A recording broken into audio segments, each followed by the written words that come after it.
Hi guys, welcome back to my channel. Friends, आज की इस वीडियो में मैं आपको एक अमेजिंग ट्रिक बताऊंगी जिससे आपका वेट लॉस होगा। आपको यकीन नहीं होगा कि 3 महीने में आप अपना इतना वेट कम कर चुके हैं। तो चलिए फ्रेंड्स, बिना टाइम वेस्ट किए इस रेमेडी को स्टार्ट करते हैं। सबसे पहले आपको करना क्या है कि आप 4-5 नींबू ले लीजिए और उसे अच्छी तरह से धो लीजिए। अब इन नींबुओं का रस निकाल लीजिए। लेमन जूस और लेमन पिल बहुत ही इंपॉर्टेंट होते हैं वेट लॉस करने और स्लिम बनाने में।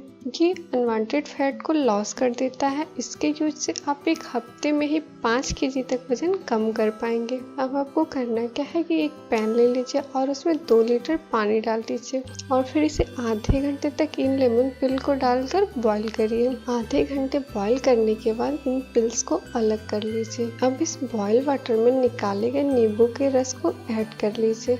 अब आपका बेली फैट ड्रिंक तैयार है। आप इसे किसी कंटेनर में स्टोर करके भी कुछ दिनों तक रख सकते हैं। अब आप इसे खाने के 1 घंटे पहले इस लेमन वाटर का यूज करिए और 1 गिलास लेमन वाटर के यूज से ही आपको 1 हफ्ते में फर्क नजर आएगा और 3 महीने तक इसे यूज करने से आप अपने अनचाहे फैट को दूर कर पाएंगे। सो फ्रेंड्स, आप भी इस ट्रिक का यूज करिए और अपने अनचाहे बेली फैट को दूर करिए। Thanks for watching my videos. मेरा ये वीडियो मेरी द्वारा दी गई जानकारी आपको कैसी लगी है मुझे कमेंट बॉक्स में लिखना बिल्कुल भी मत भूलिएगा और मेरे चैनल को सब्सक्राइब करिएगा और बेल आइकन को जरूर प्रेस करिएगा ताकि मेरे आने वाले वीडियोस के अपडेट्स आपको इजीली मिल सके। सो फ्रेंड्स, मिलते हैं नेक्स्ट वीडियो में। तब तक के लिए बाय बाय।